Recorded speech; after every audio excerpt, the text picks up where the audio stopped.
buenas tardes y bienvenidos una semana más a Cuidamos de Ti, en este pleno mayo festivo en el que nos encontramos. Los patios de Córdoba acaban de pasar las cruces. Sinceramente, desde aquí esperamos que estén disfrutando todo lo que puedan y sobre todo con mucha salud de estas fiestas cordobesas tan maravillosas. ¿Qué tenemos para hoy? Pues un programa completito que además trae temas muy interesantes. Repásenlo con nosotros en el siguiente sumario. Para comenzar nos vamos a desplazar hasta la clínica Millennium de Sanitas aquí en Córdoba. Vamos a hablar con su nutricionista y dietista, Alicia Salido, porque estamos todos en preoperación bikini, pero ¿es sana esta operación bikini que todos tenemos en la cabeza? ¿Son válidas las dietas milagro que nos aportan distintos blogs, incluso revistas de moda y de entretenimiento? Hoy vamos a hablar de todo ello, de lo que más y mejor nos conviene desde el punto de vista de la alimentación con esta nutricionista. Nos vamos a desplazar también hasta Clínica El Brillante, en su sección oftalmología, con el doctor Álvaro Fidalgo. Hoy vamos a tratar de un tema muy recurrente, una de las operaciones que se realizan con más asiduidad. Vamos a hablar de cataratas. Volveremos a nuestro plató para hablar con el doctor Martín Thompson sobre quiropráctica. Hoy nos traerá un caso práctico con una paciente que padece varias dolencias. La más importante, una subluxación vertebral, que fue lo que provocó que ella visitase esta clínica quiropráctica. Y para terminar nos visitarán de Centro Auditivo Ríos. Hoy vamos a resolver las dudas que todos ustedes nos han planteado a través de correo electrónico, redes sociales o teléfono. Vamos a repasar algunos temas interesantes y vamos a tratar otros nuevos. Quédense con nosotros que promete ser muy interesante.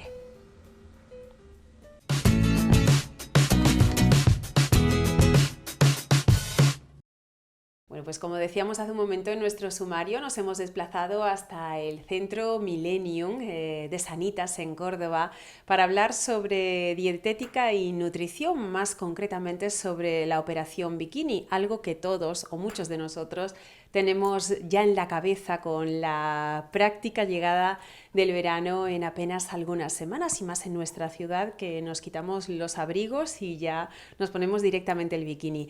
Hoy vamos a hablar con la dietista y nutricionista de aquí de Sanitas, Alicia Salido. Muy buenas tardes. Hola, buenas tardes, ¿qué tal? Bueno, pues temida operación bikini, la tenemos por delante, pero siempre eso nos lleva a ponernos a dieta y además de manera rigurosa, dietas muy extremas, lo que suelen llamar dietas milagro, que encontramos a lo mejor en revistas, en redes sociales, en cualquier sitio, pero no todo vale, ¿verdad? No, no todo vale. A ver si llega un poco el verano, a ver si llega el calor, a ver si nos podemos quitar los abrigos, pero realmente este tipo de dietas son dietas todas desequilibradas, porque eso no nos lleva a un buen hábito de alimentación, es decir, nosotros tenemos que no estar a dieta, sino tener un hábito de vida saludable, aprender a gestionar la comida, aprender a comer, organizar y planificar los menús con tiempo, y eso nos hace tener una regularidad en todas las comidas que hacemos al día. Entonces ahora de repente llegan estas dietas que en un mes uno quiere perder 25 kilos y además estar con un cuerpo estupendo, no tener absolutamente ni una estría ni tener nada, pero eso no vale porque son todo dietas totalmente desequilibradas que además nos producen un problema orgánico y emocional importante, porque claro, realmente uno se priva sobre todo de los hidratos de carbono, que es algo muy fácil, la gente se quita el pan y se quita la pasta y se quita el arroz, y entonces bueno, hay unas hipoglucemias importantes, hay un deterioro de la masa muscular y eso realmente lo que hay que perder es la grasa. O sea, la gente se obsesiona con el peso, pero realmente tenemos que estar pensando en la materia grasa que tenemos en el cuerpo. En el cuerpo tenemos muchas cosas dentro y no todas se van. Se tiene que centrar uno en la grasa y cuando vayamos quitando la grasa es cuando realmente estamos haciendo las cosas bien. Y con este tipo de dietas la grasa no se va de forma adecuada. ¿Qué es lo que se va con este tipo de dieta? La masa muscular, principalmente nos deshidratamos, es que con ese tipo de dieta eso es uno de los principales problemas que tenemos con esas dietas. Pierdes mucha masa muscular, pierdes mucho líquido, te deshidratas y realmente eso tiene unas repercusiones a nivel orgánico, renales, importantes. O sea, entonces con ese tipo de dieta hay que tener bastante cuidado. ¿Encontramos por internet bueno, algo que merezca la pena o no? Hay que desterrar absolutamente todo lo que leemos. En principio, para hacer un plan de alimentación adecuado y para aprender a gestionar bien la comida, hay que acudir a un dietista nutricionista. Los dietistas nutricionistas somos los únicos especialistas que trabajamos en la educación nutricional, en el cambio de hábitos de una persona y en personalizar y equilibrar una dieta, porque uno puede comer mucha verdura, yo como mucha verdura, mucha fruta, pero es que no solamente hay que comer eso, es que hay que comer alimentos saludables de todos los grupos de alimentos y hay que planificarlo bien. Entonces yo siempre recomiendo a los pacientes, no mires por internet, no cojas la dieta del vecino, porque cada uno tiene un tipo de patología, cada uno tiene un metabolismo y cada uno necesita un tipo de hábito diferente. No es lo mismo una persona que se levanta a las 4 de la mañana para trabajar que una persona que está jubilada y que se levanta a las 9 y que tiene otro tipo de horario. Hay que adaptar. El nutricionista lo que hace es adaptarse a la vida de la persona y no la persona a un tipo de dieta del cajón, que esas son las dietas que si no eres nutricionista son las dietas que se dan, porque otros especialistas sanitarios, pues al no ser especialistas pueden aconsejar, pero el nutricionista es el que tiene que pautar y planificar un plan de alimentación personalizado para esa persona. De esa manera no habrá problema. Y además no habrá problema porque si tienen más familia en casa, pues se adapta a una planificación familiar y todos se benefician de eso. De una alimentación sana, porque según lo que estoy entreviendo de todo lo que estamos hablando, no desterramos ningún tipo de alimento. En nuestra dieta incluimos todos los alimentos. Incluimos todos los alimentos sanos, es decir... Sí, ahora hablamos de los que excluimos. Sí. No los he considerado Sí, alimentos. muy bien, pues por esa parte perfecto. O sea, entonces incluimos, claro, todo. Incluimos la pasta, el arroz, la patata, la legumbre, además, 3-4 veces a la semana, carne, pescado, huevos, comemos todos los alimentos y ya lo que quitamos pues es lo que realmente no es algo para el día a día. O sea, esto no significa que no me pueda tomar un refresco de vez en cuando ni me pueda comer un dulce de vez en cuando, pero de lo que se trata, que yo hablo con mis pacientes, es de aprender a tener un orden en tu día a día, porque después cuando llegas el fin de semana, cuando llega algo especial, buscas el orden que sabes que tienes y tú ya sabes planificar. Entonces de lo que comes, no comes mucho, comes un poco, pero tampoco te hinchas. El que se retiene mucho y quita alimentos básicos, en estas dietas milagros se suele hacer cuando llega el fin de semana, puedo hacer un día libre, no es que no existe, tú puedes comer todo y esa persona que se restringe mucho se pone morado y eso no puede ser. O sea, tenemos que controlar la cantidad de alimentos que tomamos. Vamos a ponerle nombre y apellidos a lo que sí restringimos, a lo que está prohibido, a lo que nos podemos dar un capricho de vez en cuando, pero solamente de vez en cuando. Lo que realmente tenemos que no tomar a diario son los alimentos procesados, es decir, ese tipo de alimentos que vienen ya con una lista de ingredientes así y que son listos para calentar o para hacer, ¿no?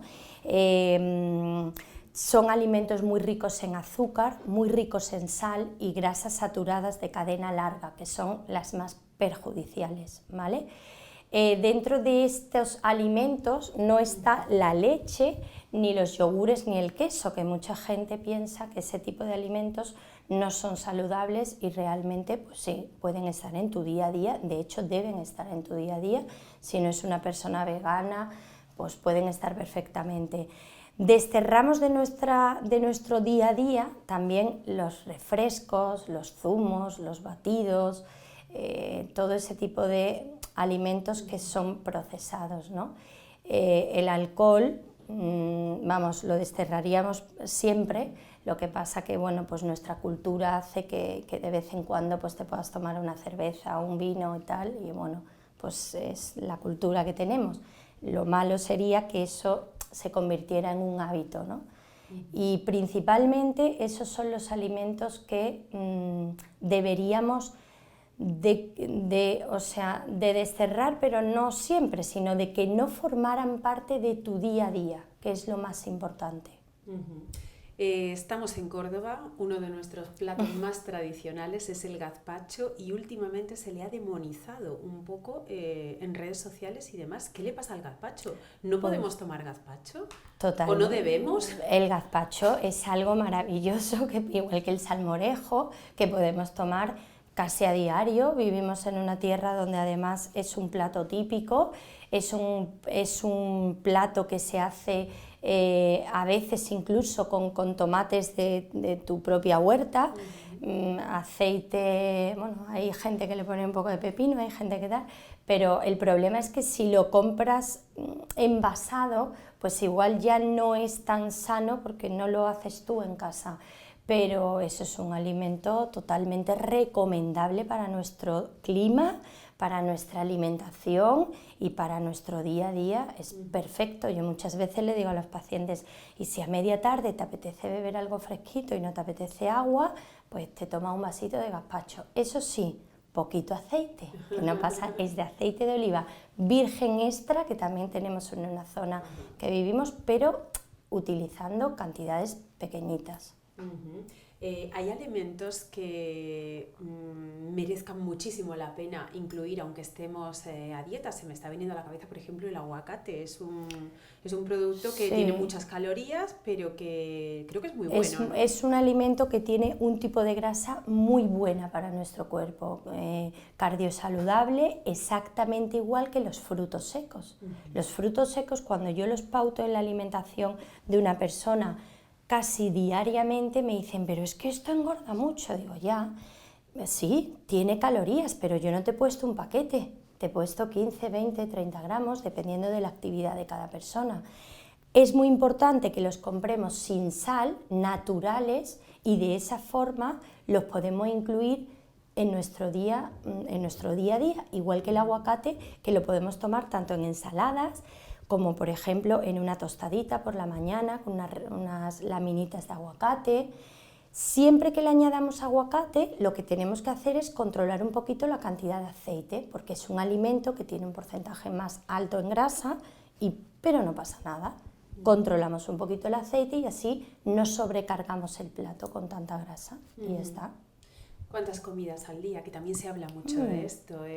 Cuando estamos a dieta es mejor no cenar, terminar a las 6 de la tarde de comer y no volver a comer nada hasta el día siguiente, no desayunar. Hay algunos que excluyen el desayuno por quitarse la tostada, ya directamente pasamos al almuerzo. ¿O conviene mantener el metabolismo activo? Conviene mantener el metabolismo activo. Es muy importante que hagamos, dependiendo, esto sí que es siempre se ha dicho 5 comidas al día, pero 5 comidas al día dependiendo el horario que tenga esa persona de vida, de trabajo, de a qué hora se levante y qué hora se acueste. Es muy importante que no pasen más de 3 horas sin que tu cuerpo ingiera algún tipo de alimento. ¿Por qué? Por muchos motivos. Uno de ellos es para regular el apetito. Si tú haces eso, el cuerpo, cuando llegas a las comidas principales, no tenemos tanta hambre y comemos raciones más pequeñas. Masticamos mejor, porque yo siempre le digo a los pacientes que el estómago no tiene dientes. Hacemos mejor la digestión, tenemos una regularidad en el tránsito intestinal, absorbemos mejor los nutrientes. Es todo mucho mejor comiendo más veces al día. Esto también hace que podamos incluir en nuestro día todos los nutrientes que necesitamos, porque si nosotros comemos 3 o 2 veces al día, nos dejamos seguramente calcio, vitamina D, alguna proteína, alguna parte de hidrato de carbono. Entonces es muy recomendable comer varias veces al día, siempre dependiendo de la actividad de cada persona. ¿Estamos a tiempo de empezar racionalmente con este tipo de consejos una operación bikini? A ver, siempre estamos a tiempo de aprender a llevar una vida saludable. Es decir, lo importante es empezar a hacerlo. Es muy importante, que no hemos hablado, pero es fundamental, la actividad física.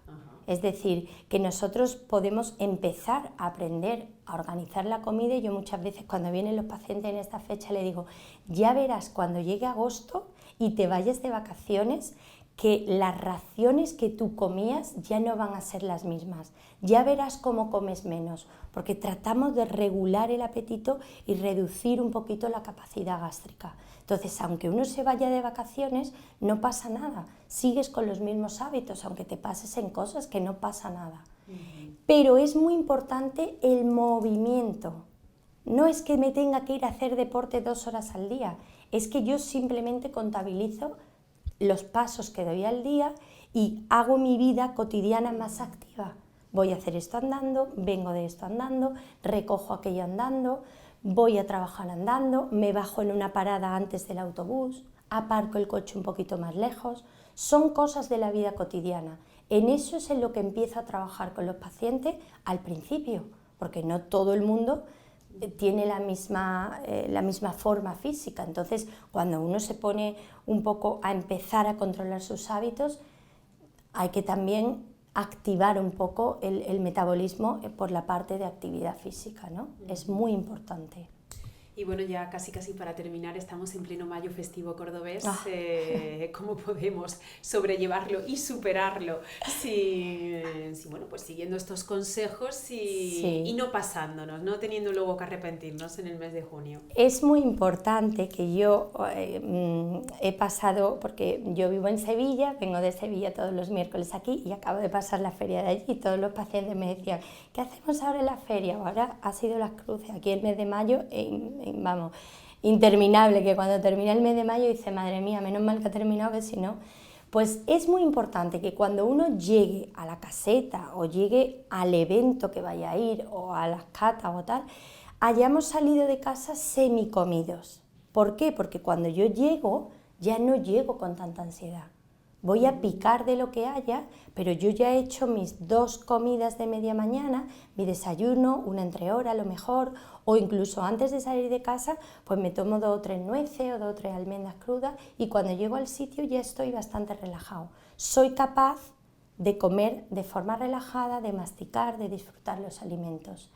Cosas que podemos comer en la feria, pues montaditos, cosas que no tengan tanta fritura, algún tomatito aliñado, un salpicón, o sea, ese tipo de cosas. Y también, ¿por qué no?, pues un poquito de jamón, un poquito de queso, como se debe hacer en la feria. Y bueno, y después regadito un poco, si uno puede intercalar un poco, pues cervecita sin alcohol, que es algo estupendo y fresquita, a veces tampoco te das cuenta. Y también, bueno, yo siempre le digo a los pacientes, si te vas a beber una copa, te bebes... Pues también puedes tomar gin pantano, que eso es algo muy bueno.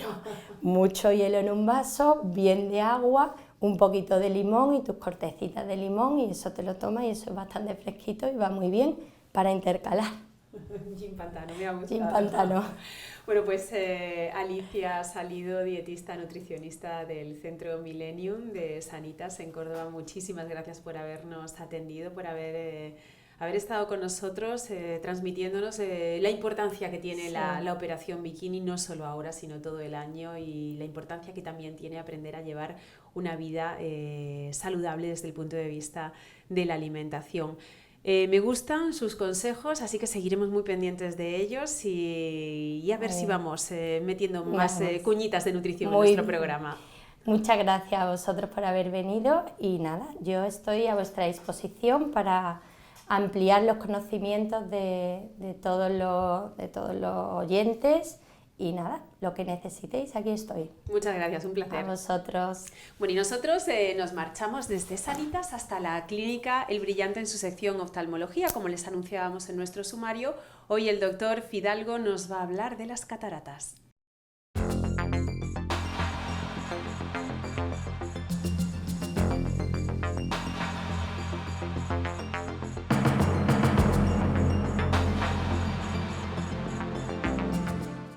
Hoy vamos a hablar de la catarata. Es una patología que ya hemos tratado en alguna ocasión en el programa, pero es la patología más frecuente, es la cirugía más frecuente en el mundo occidental. No hay ninguna otra por número que supere a la cirugía de cataratas y por lo tanto es algo que nos afecta o nos va a afectar a toda la población en algún momento de nuestra vida. ¿Qué es la catarata? La catarata es la pérdida de transparencia del cristalino. Bien, si cogemos el ojo en esquema, podemos ver que uno de los órganos que tiene el ojo es el cristalino. El cristalino, su principal función es ser transparente y poder enfocar los rayos de luz en la retina.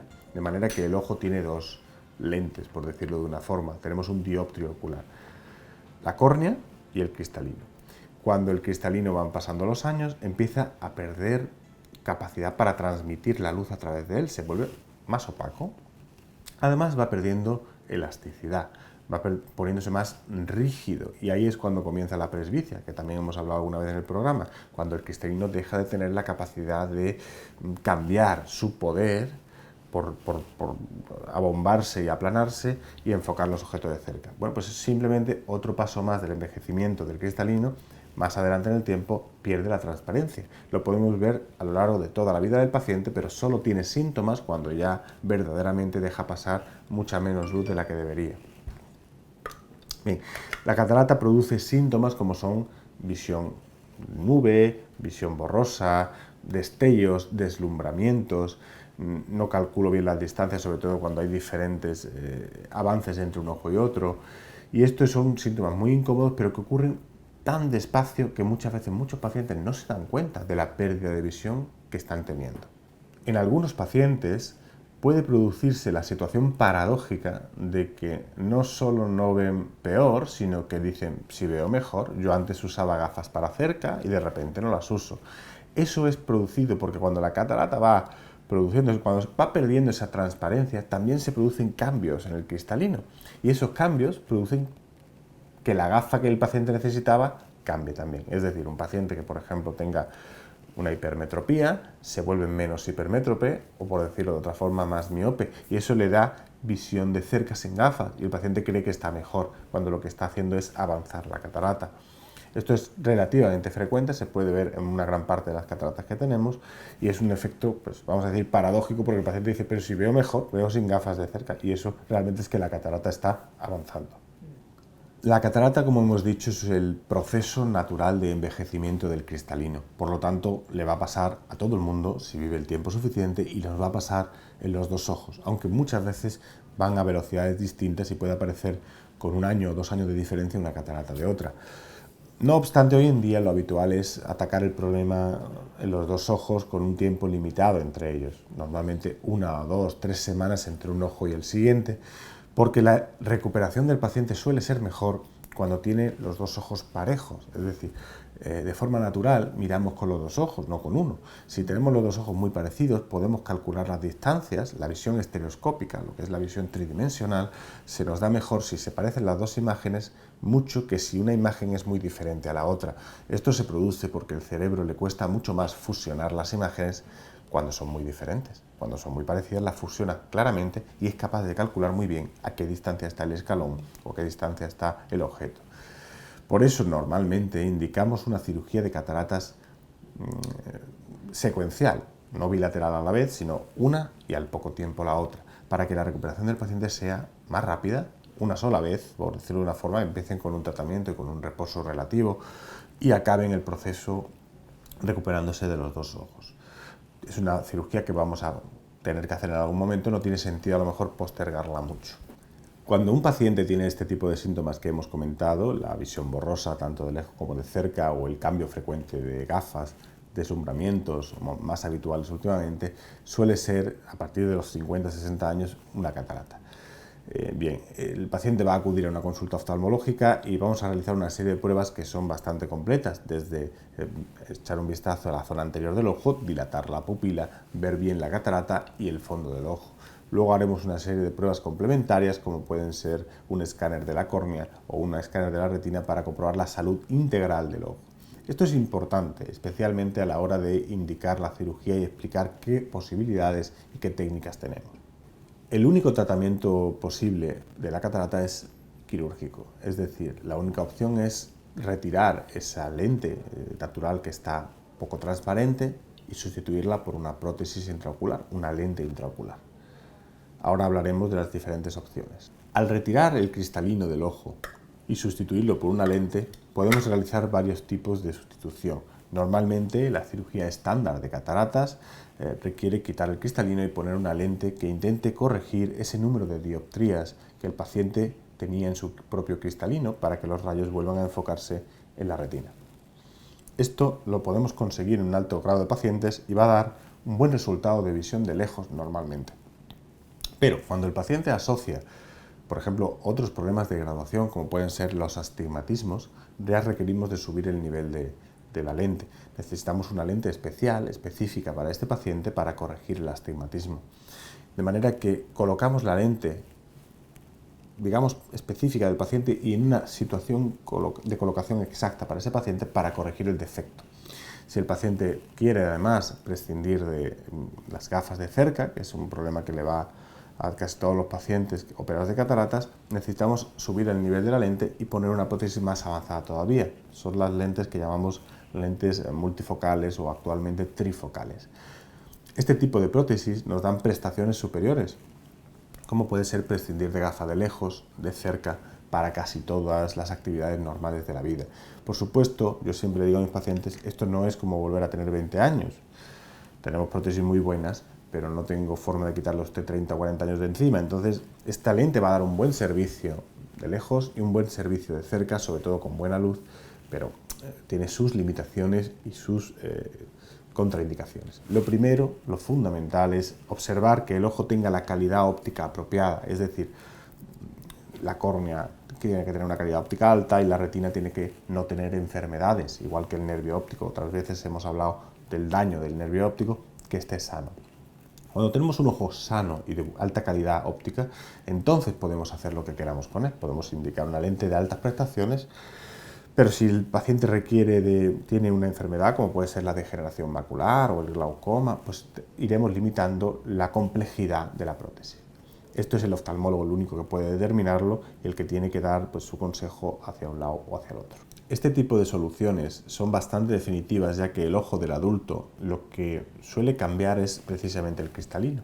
El cristalino y su envejecimiento en forma de catarata es lo que más cambia en el ojo de un adulto mayor a partir de los 60 años. Por lo tanto, cuando lo sustituimos por un cristalino nuevo, normalmente el resultado es muy estable a lo largo de los años. Claro, siempre podrán surgir enfermedades en diferentes partes del ojo, eso por supuesto, pero en este caso suele ser un resultado bastante estable a lo largo de los años que nos permite buenas visiones de lejos y de cerca durante mucho tiempo. Una vez que hemos descartado enfermedades del ojo que contraindican una lente de este tipo, como la degeneración macular o el glaucoma, se puede colocar una prótesis. Hay que saber elegir la prótesis, por supuesto, no son todas iguales, hay que elegir la óptima para el paciente, pero se puede colocar una prótesis avanzada.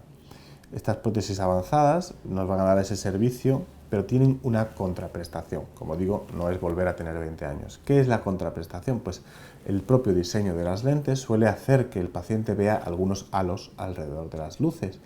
Esto es normal y mejora con el tiempo en prácticamente todos los pacientes.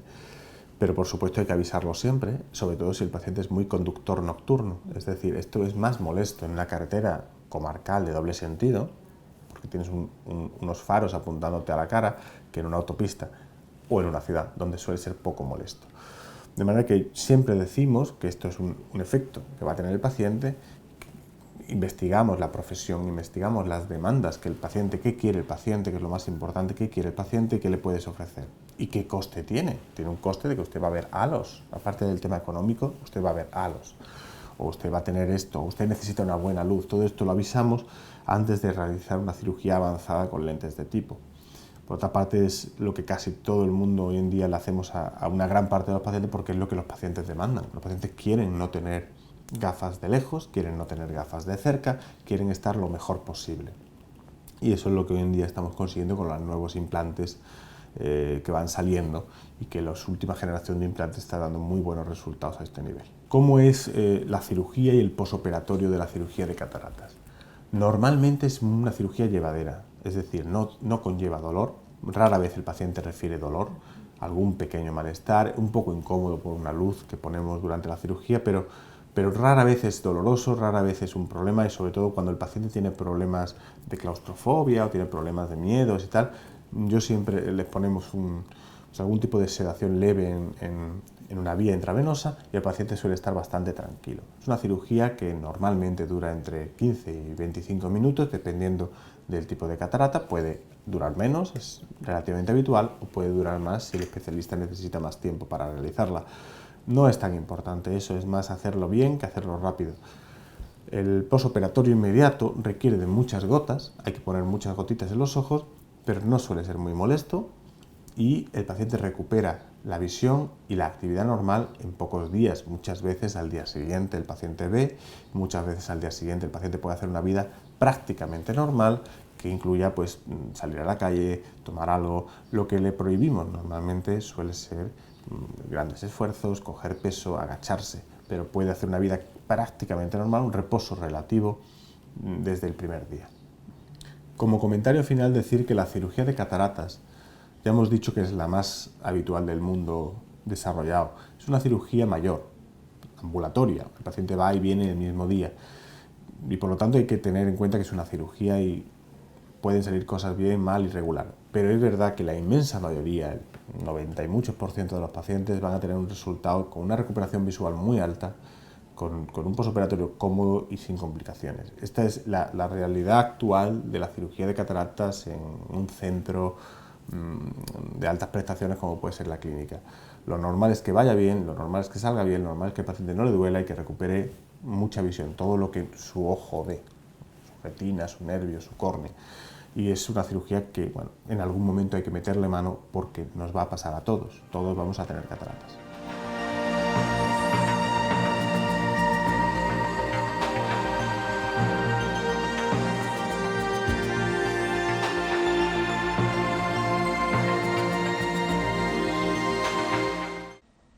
Bueno, regresamos a nuestro plató y si la semana pasada estuvimos hablando dentro de la sección de la clínica quiropráctica Thomsen sobre la subluxación, esa lesión en general, hoy el doctor Thomsen, que ya está con nosotros, muy buenas tardes. Buenas tardes. Bienvenido de nuevo. Viene acompañado por una paciente que precisamente tiene, entre otras cosas, este tipo de problema, una subluxación en la zona lumbar, además de un principio de hernia. La presentamos primero, ella es Paqui Fernández Barranco. Hola. Muy buenas tardes, bienvenida a nuestro programa. Gracias.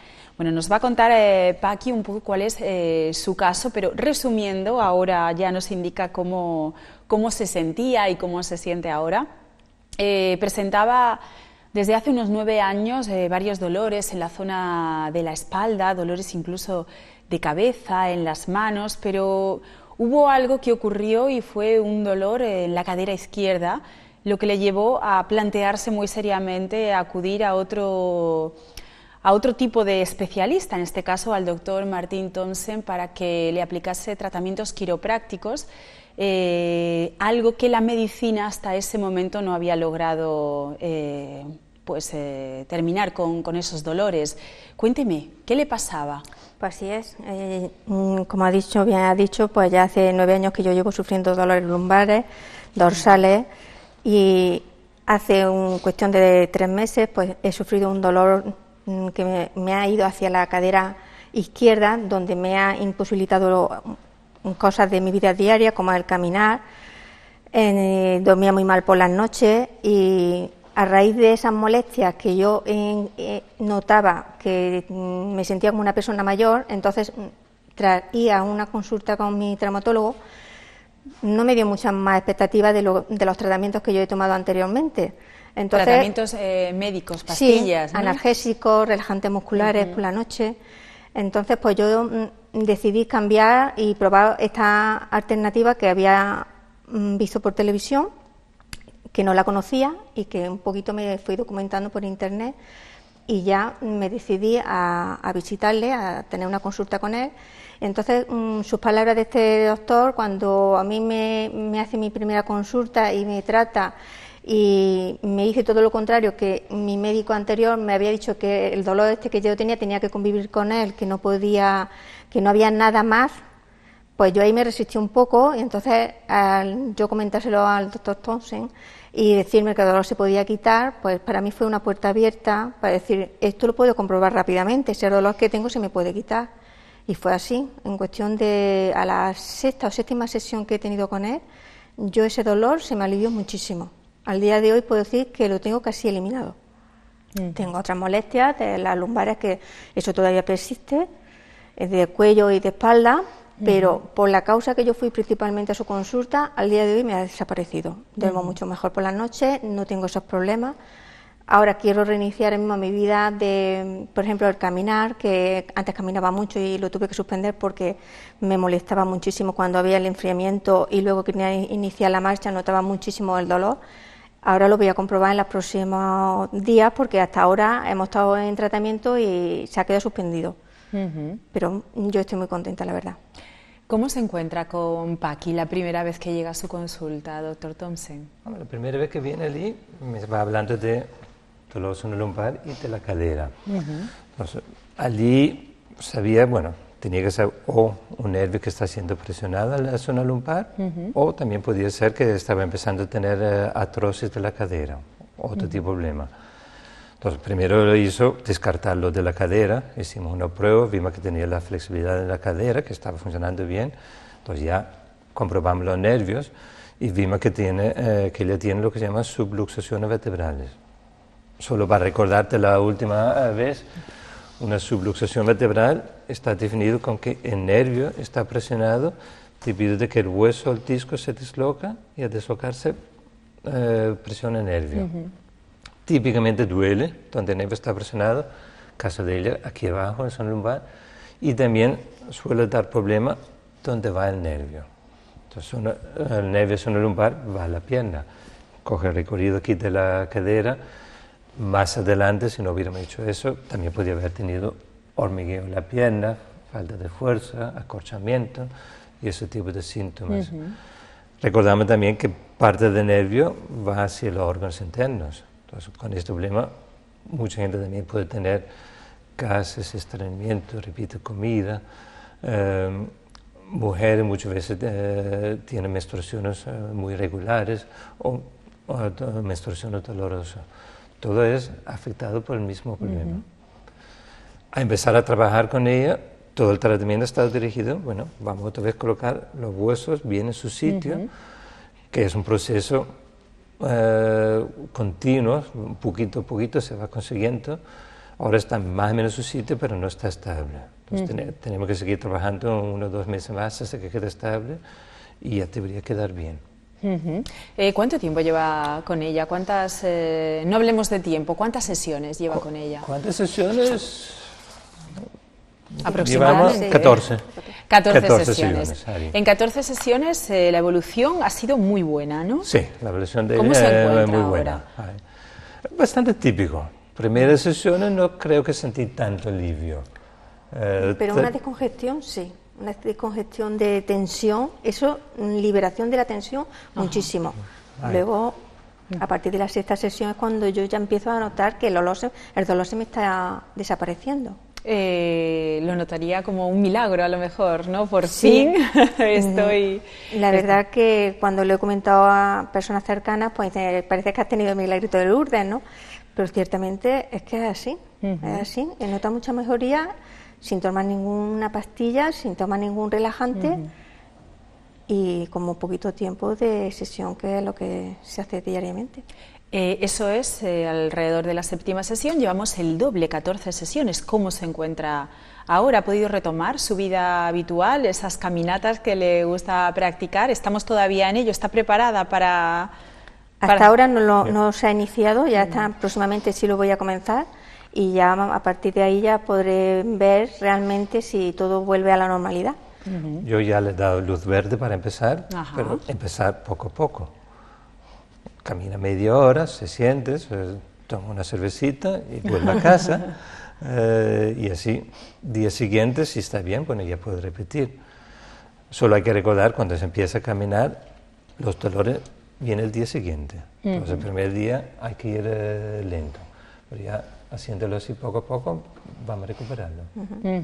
¿Por qué tenía Paqui esa subluxación postural, malos hábitos, por algún accidente, caída, algo que le ocurriera en el pasado? ¿Se sabe? ¿Es relevante saberlo o sin embargo simplemente tratamos el síntoma y ya está? No, es relevante saberlo. Entonces, yo cuando la miraba preguntaba, ¿cuándo fue la primera vez que sentiste dolor en esa zona? Y ya me llevó a unos 20 años atrás después del parto. Entonces, probablemente, primera subluxación empezó allí, durante la gravidez, con el parto, los huesos se han ido dislocando poco a poco. Después del parto, el dolor se fue, pero sigue estando fuera de su sitio. Al estar fuera de su sitio, queda inestable y ya empieza a degenerarse. Entonces, típicamente vemos lo que ha pasado con ella, durante años y años, se siente más o menos bien, un poquito de molestia, y cuando empieza el dolor y miramos la radiografía, vemos que tiene muchos daños. Y esto por la inestabilidad. Entonces, mi opinión, la de ella empezó allí con la gravidez. Paqui, esos 9 años de ruta por diferentes médicos y traumatólogos estaban motivados por dolores en la espalda.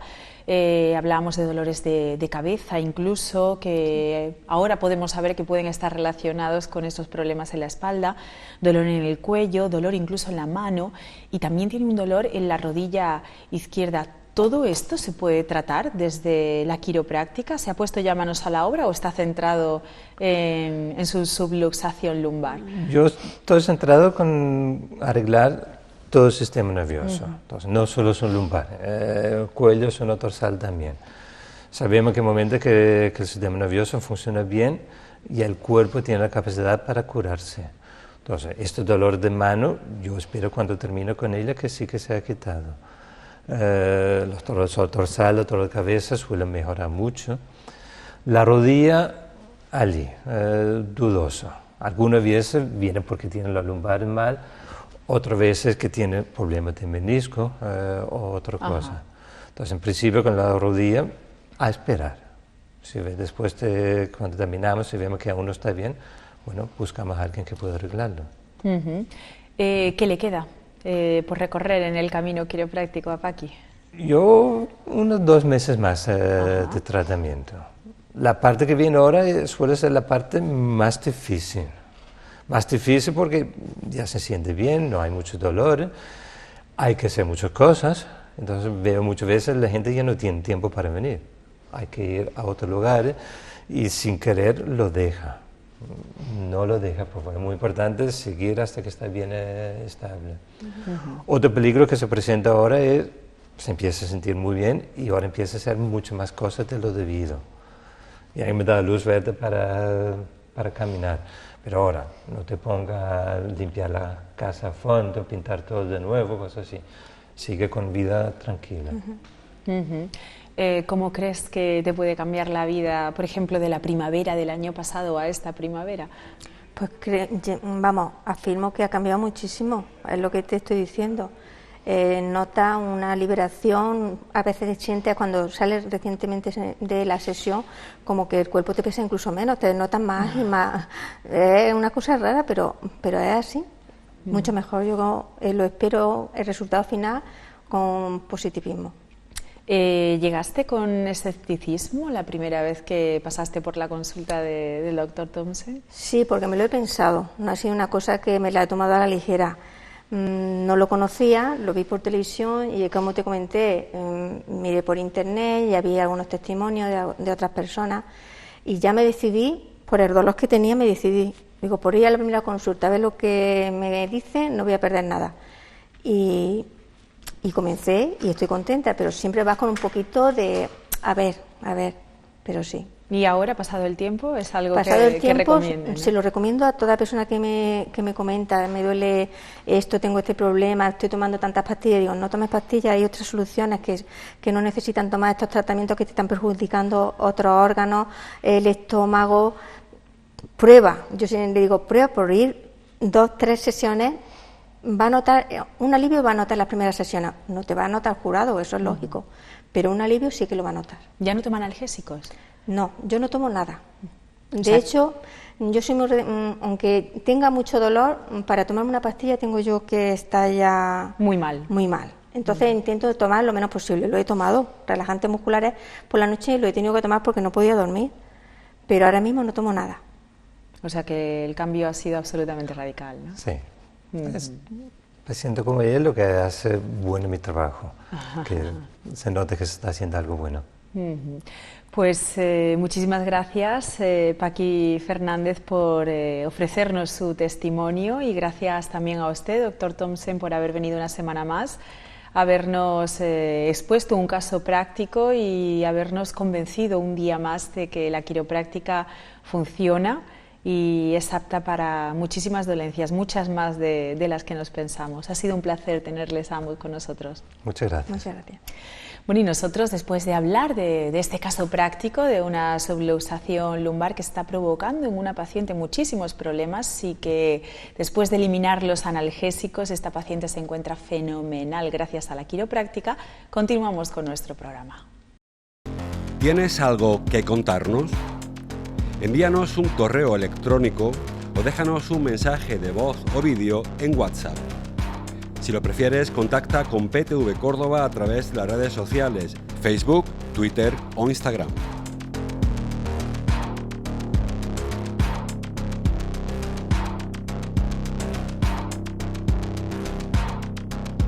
Y si lo que prefieres es intervenir en directo en cualquiera de nuestros programas, siempre tienes abierta nuestra línea de teléfono. PTV Córdoba, más de 30 años mirando por ti. Pues estamos ya, lo adivinarán, en la recta final de nuestro programa, y vamos a terminar con uno de nuestros colaboradores habituales, es Centro Auditivo Ríos, y ya nos acompaña esta tarde aquí en nuestro plató Miguel Ángel Ríos. Muy buenas tardes. Hola, buenas tardes. Audiólogo de este centro, y bueno, pues habíamos anunciado que íbamos a resolver algunas de las dudas que a través del correo electrónico, redes sociales y teléfono nos habían hecho llegar algunos de nuestros espectadores. Entonces no sé si te encuentras preparado para resolver sí. todo lo que quieran comentarnos. Hemos seleccionado algunas de las preguntas, las que nos parecían más interesantes, las que podían sacar un poquito más de esas partes que hemos ido tocando semana a semana, y otras que hacen un poquito de balance, de resumen de algunos asuntos muy interesantes que hemos hablado. Vamos a ver a cuántas nos da tiempo. Vamos a ir una por una, ¿te parece? ¿Empezamos ya? Perfecto. Bueno, pues la primera, Ana Marín, una espectadora que nos dice que por problemas de otorrino acude mucho a la consulta de su médico, y hace tiempo que ella nota que no oye bien, pero que su doctor nunca le ha dicho nada al respecto. Ella nos pregunta, Miguel Ángel, si el otorrino puede darse cuenta que ella no escucha, si le puede diagnosticar una pérdida auditiva o no, porque dice que el doctor nunca le ha dicho nada. Claro, es que dependiendo si haya ido al otorrino o a su médico de cabecera. El médico de cabecera sí es verdad que no lo va a diagnosticar, pero sí va a saber cuáles son los problemas que tiene ese paciente y lo va a derivar al otorrino. Una vez que llega al otorrino, sí, ya el otorrino le hace su audiometría, le hace sus pruebas sobre la audición, y él determinará el tipo de pérdida que tiene y el grado que tiene de pérdida de audición también. El otorrino siempre nos va a poder diagnosticar el tipo de pérdida, ¿vale? Así que en ese caso, si su médico de cabecera no le deriva al otorrino por cualquier motivo, pues puede ella solicitarlo, o puede ir a un centro auditivo también para que le hagan una prueba de audición, y ya con esa prueba de audición pues ya se valorará si es que tiene pérdida de audición o tiene otra cosa, en función de lo que ella vaya viendo. Pero el médico de cabecera en principio siempre lo que hace es derivar al otorrino cuando hay sospecha de que haya pérdida de audición. O sea, lo primero que tiene que hacer ella es comentárselo a su médico, ¿no? Que nota que oye claro. peor, ¿no? Que el médico no lo va a adivinar. Exacto. Bueno, pues seguimos. Gloria Muñoz dice que su hijo de 4 años responde a casi todas las preguntas con un ¿qué? Dice que está preocupada porque no sabe si llevarlo al especialista o a un centro audiológico, como en este caso Centro Auditivo Ríos. ¿Es motivo de preocupación que un niño pequeño diga a todo ¿qué? Sí, bueno, motivo de preocupación y no, porque normalmente los niños siempre adquieren coletillas, que a lo mejor aunque se hayan enterado de lo que le hayan dicho, han adquirido esa coletilla de ¿qué? Y te hacen repetir lo que ya le has dicho. Sí es verdad que, hombre, siempre por preguntar y por consultar con un especialista nunca va de más. Y con 4 años, si ya se le puede hacer una audiometría, entonces puede ir al centro, auditivo, se le hace un estudio de la audición y en el caso ya de que se vea algo, pues se derivaría al otorrino. Porque claro, puede ser una simple pérdida de audición o puede ser cualquier otra patología que ya desde el centro auditivo no podemos hacer nada. Simplemente derivar al otorrino y el otorrino ya le hará las pruebas por si hay algún problema, una otitis o cualquier cosa. ¿Son muy comunes las pérdidas auditivas en niños pequeños o no? No suelen ser muy habituales. Normalmente son pérdidas, lo que hablamos un día, que son pérdidas temporales. ¿Por qué? Provocadas por una otitis, una infección, que durante ese periodo de infección el oído tiene una ocupación, ya sea de pus o de moco, que nos imposibilita a la hora de escuchar, nos complica un poco la audición. Entonces, cuando desaparece esa infección o esa mucosidad, desaparece la pérdida de audición. O sea que en principio no hay que preocuparse, puede tratarse de algo circunstancial, ¿no? Sí, además directamente siempre desde hace cuestión de 10 años se está estipulado el cribado auditivo desde el hospital de Reina Sofía y todos los hospitales de España, que consiste en el nacimiento, le hacen una prueba que son la automisión acústica para ver si ese niño tiene pérdida de audición o no. ¿Vale? Y entonces ya cuando es de nacimiento normalmente lo detectan a las horas de nacer y si no se puede detectar en ese momento porque tenga líquido en el oído o cualquier cosa, se le repiten a los 2 días antes de darle el alta. ¿Y en qué consiste esa prueba? Porque los niños recién nacidos, tan pequeños, es imposible saber si escuchan o no escuchan bien a simple vista, ¿no? Lógicamente estas pruebas son pruebas objetivas, ya que subjetivas no se pueden hacer a un niño y ya menos a un recién nacido. Consiste en estimular la cóclea y las células ciliadas, estas al recibir un estímulo sonoro producen otro estímulo, ¿vale? Lo producen y esta maquinita se encarga de emitir y recoger. En el caso de que no haya respuesta, pues estamos hablando de que puede haber una pérdida de audición, porque claro, no responden a esas células ciliadas. Este cribado se hace, el primer paso a seguir es las automisiones. Si ya vemos que no hay respuesta, luego se le vuelve a repetir, pero ya con un equipo un poco más especializado.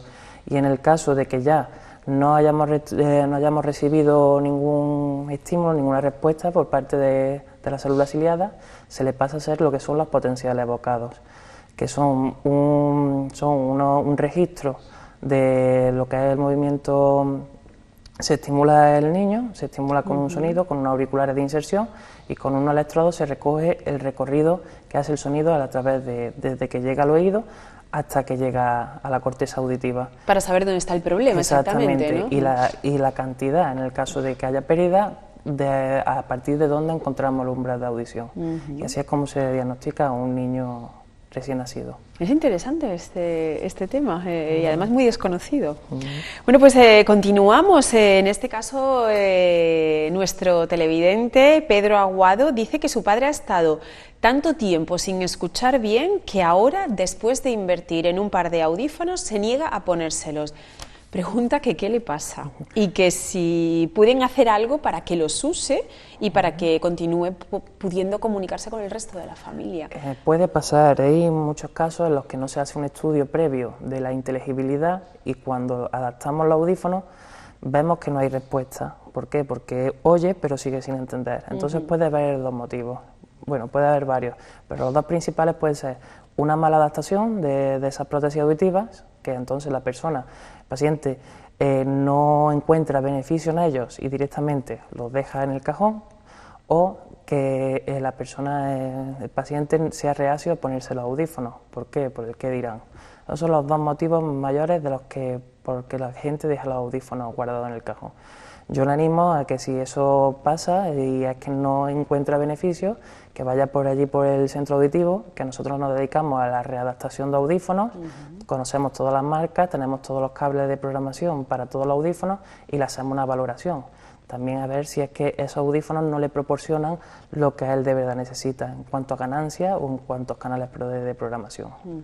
Es que invertir en 2 audífonos al final es caro y hay que sacarle a eso rendimiento, ¿no? Sí, por eso muchas veces no es solamente ¿dónde voy a adaptarme el audífono? Pues aquí, ¿Por qué? Por motivo económico, hay que consultar y ver que de verdad la persona que va a tratar y que va a estar con esa... Porque al fin y al cabo nosotros creamos un vínculo de audioprotesista, audiólogo con el paciente casi familiar. ¿Por qué? Porque las primeras adaptaciones siempre nos vamos a ver en 2 o 3 meses por lo menos 5 o 6 veces. Después nos vamos a ir viendo constantemente para el mantenimiento del audífono y para la revisión del mismo. Por lo cual es conveniente encontrar a un centro especializado y valorar también a la persona y los conocimientos de la persona a los que va a adquirir ese audífono.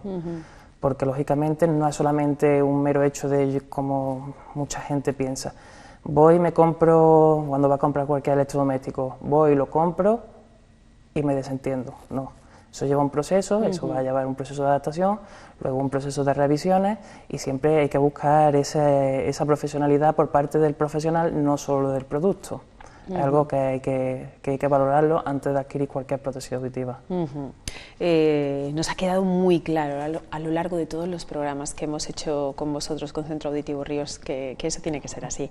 Bueno, Yolanda Barrios nos cuenta que sus padres tienen audífonos desde hace muy poquito tiempo y que le preocupa el tema del verano y del agua. Ese tema ya lo hemos tratado, pero bueno, no está mal recordar. ¿Qué precauciones deben tomar? Sí, dependiendo también del tipo de audífonos. Hay audífonos que son más resistentes a la humedad, porque vienen ya con la protección máxima en cuanto a polvo y humedad, y otros que, lógicamente, porque son de los que van dentro del oído, o porque son audífonos un poquito ya bajos de calidad, pues necesitan un cuidado extra, ¿vale? Tendríamos que meterlo en un bote para deshumificar todas las noches, para quitarle la humedad.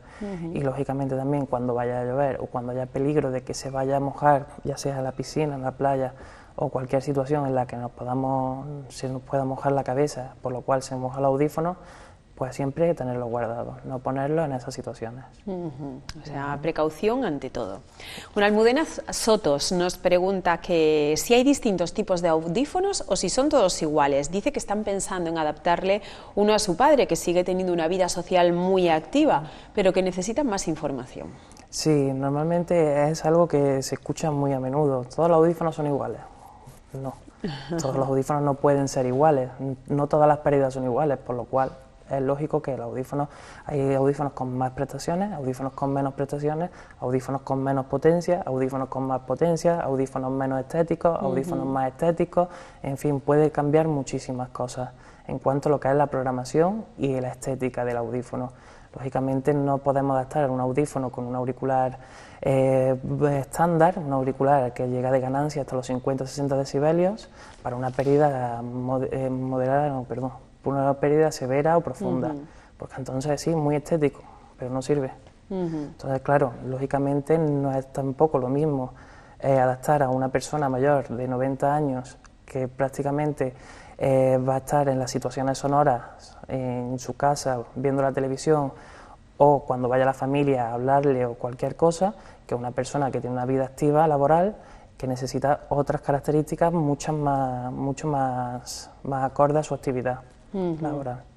Bueno, ha sido una respuesta muy resumida para Almudena, que esperamos por lo menos le sirva de antesala para obtener más información. Supongo que Centro Auditivo Ríos está abierto para informar a todos aquellos que requieran. Exactamente, y siempre eso, orientándonos a las necesidades. No se puede adaptar un audífono porque me guste, no, hay que adaptarlo siempre según las necesidades que tenga el paciente, y según también la pérdida. Hay que congregar todas las situaciones en las que se da ese paciente, todas las situaciones sonoras, las situaciones laborales, lo que es la pérdida, la calidad de audición, si tiene inteligibilidad, si no, y aparte las necesidades en cuanto también a ocio, que hoy en día en nuestro tiempo lo usamos mucho en ocio. Entonces, ¿yo voy a estar cómodo con estos audífonos cuando vaya a tomarme una copa con los amigos? Pues no, busca unos audífonos que tengan unas situaciones, un cambio de programa en el que tengas confort en ruido, palabra en 360 grados, en fin. Por eso me remito a la pregunta de antes, para nada son los audífonos iguales, hay mucha variedad y dependiendo también del paciente. Y son unas máquinas casi perfectas porque hacen de todo. Bueno, Gerardo Noval, que dice: creemos que en casa mi madre tiene una pequeña pérdida auditiva, pero en un solo oído. ¿Habrá que ponerle audífonos en los dos? No, solamente hay que poner audífonos en el oído que esté perjudicado. Lógicamente, sí es verdad que muchas veces preguntan lo mismo a la inversa. ¿Tiene los dos oídos, tiene pérdida los dos oídos, pero puedo ponérselo en uno? Nos ahorramos un audífono. Exacto, esa es la pregunta. Y me remito a lo de antes, dependiendo.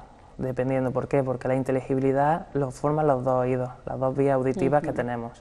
Entonces, si nos falta un audífono, nos falta un oído. Si nos falta un oído, ya estamos por la mitad en cuanto a la inteligibilidad. Si volvemos a lo mismo de antes y decimos que es una persona mayor que tiene 90 años, 80 años, no sale de su casa y va a estar en unas situaciones sonoras muy tranquilas, pues lógicamente dos audífonos no le vamos a sacar partido, por lo cual en ese caso sí. Pero si tiene pérdida solamente en un oído, solamente en ese oído se adaptará un audífono. Pues ha quedado muy claro. María Belardo dice: ¿es seguro comprar un audífono por internet? Es interesante esta pregunta y nunca lo hemos tratado. Claro, si antes recalcábamos que lo más importante de un audífono es el profesional que lo va a adaptar, ahora, ¿qué pasa? Si no hay profesional que lo adapte, ¿cómo tenemos ese audífono? Lógicamente lo que se vende por internet son amplificadores o audífonos, que también hay casas que venden audífonos que a lo mejor hay una diferencia de precio importante, pero claro, una vez que lo tenemos, eso lo necesita adaptar un profesional, por lo cual ahora ve a un profesional. Ya la garantía sí va a valer la garantía, pero vamos a tener que estar pendientes de que ahora lo mando yo a no sé dónde, que lo he comprado, ahora que venga a recogerlo, ahora me quedo un mes sin audífono. Y después lo que sabemos también de las compras por internet, que hay cosas que de verdad no se pueden comprar por internet porque necesitamos a alguien que esté detrás. Ahora, esos 5 años de garantía que damos, pongamos que son la adaptación y que hagamos 15 revisiones.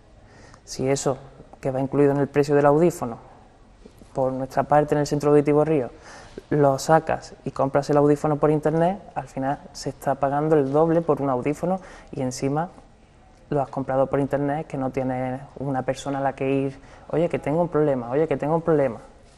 Por lo cual yo desaconsejo la venta por la compra de audífonos por internet por el mero hecho de que no es algo personal. De luego también se hacen las adaptaciones, normalmente se suelen ser a medida. Ahí, ¿cómo van a hacer la medida? ¿Cómo van a mandar un audífono con la medida de su oído? Imposible. Entonces tendrían que ir a otro sitio, hazme esto, pues otra vez a pagar por otro servicio. No sale rentable, no es algo que salga rentable, sinceramente. Rentable y seguro en este caso. Y bueno, tenemos tiempo para una última pregunta. Juan Alberto López nos pregunta: ¿cuál es la mejor forma de limpiar un audífono? También hemos hablado de este tema, pero también conviene darle un repasito. Pues en principio con cualquier producto, más que producto, con un cleaner o una toallita seca, desechable. Claro, porque si no, hay mucha gente que usa bayetitas de estas de las gafas para limpiarlo, pero claro, ahí se va quedando la cera. Entonces, una vez le damos y se la quitamos, otra vez le damos y se la volvemos a poner al audífono. Entonces, un cleaner desechable se limpia bien, seco, para evitar la humedad, y con eso es suficiente. Luego, en función del tipo de audífono, llevará un hilo de nylon para limpiar el venti, en el caso de los audífonos que van dentro del oído, y un cepillito y para limpiar la parte del filtro.